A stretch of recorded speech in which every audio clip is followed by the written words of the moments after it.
દહેગામમાં લાકડાના વેપારી ગોપાલ સોનીના આત્મહત્યા પ્રકરણમાં દહેગામ એપીએમસી ચેરમેન સુમેરુ અમીન અને તેમના બે પુત્રો સામે ગુનો નોંધાયો છે।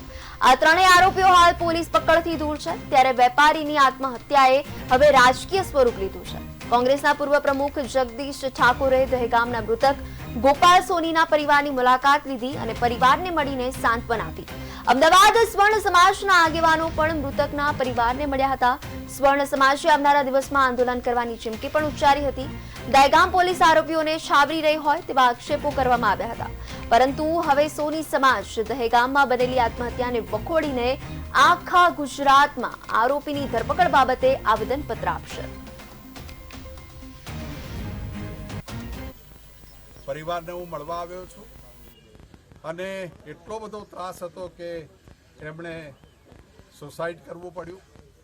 એમના વકીલને મળે છે, સુસાઇડ નોટ લખે છે, સુસાઇડ કરતાં પહેલાં વિડીયો ફરિયાદ લેવાનું કહે છે, પોલીસ ફરિયાદ નથી લેતી અને બીજા દિવસે 3જી તારીખે 5 વાગ્યાનો બનાવ, 4થી તારીખે 12 વાગ્યા પછી એમની ફરિયાદ લે છે। એસપીને કહેવામાં આવે છે અંતિમ વિધિ નહીં કરીએ જ્યાં સુધી ફરિયાદ નહીં લો ત્યાં સુધી આવી વાત કરવામાં આવે પછી એમની ફરિયાદ લેવાય છે।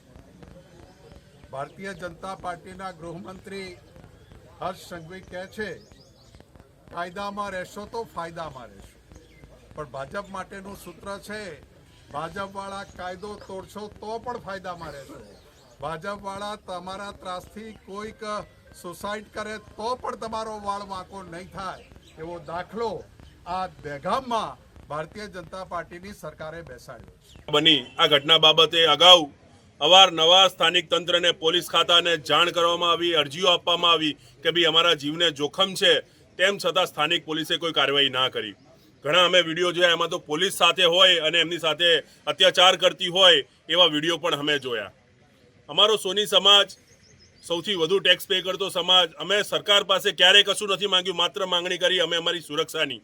અમારે ત્યાં ચોરી થાય તો બી અમે મૂંગા મોઢે સહીએ, અમારા ત્યાં લૂંટ ન બનાવ બને તો પણ અમે મૂંગા મોઢે સહીએ। અને હવે તો નોબત અહીંયા સુધી આવી ગઈ છે કે અમારા આગેવાનોએ આત્મહત્યા કરવી પડે અને પોલીસ બેઠીને મૂકબધિર બનીને તમાશા જોવે। આ સ્વર્ણકાર સમાજ હવે નહીં જોઈ ચલાવી લે। આખા ગુજરાતના સંગઠનો, સ્વર્ણકાર સમાજ, સોની સમાજના આખા ગુજરાતના સંગઠનોએ આ નિર્ણય લીધો છે કે જિલ્લે જિલ્લે આવેદનપત્ર અપાશે, જિલ્લે કાર્યક્રમો કરવામાં આવશે અને જ્યાં સુધી આરોપીઓની ધરપકડ નહીં થાય અને જ્યાં સુધી ન્યાય નહીં મળે ત્યાં સુધી આ લડતને પડતી મૂકવામાં નહીં છે કે તાત્કાલિક ધોરણે જે પણ આરોપી છે એની ધરપકડ કરવામાં આવે અને એને યોગ્યમાં યોગ્ય અને કડકમાં કડક કાર્યવાહી કરવામાં આવે।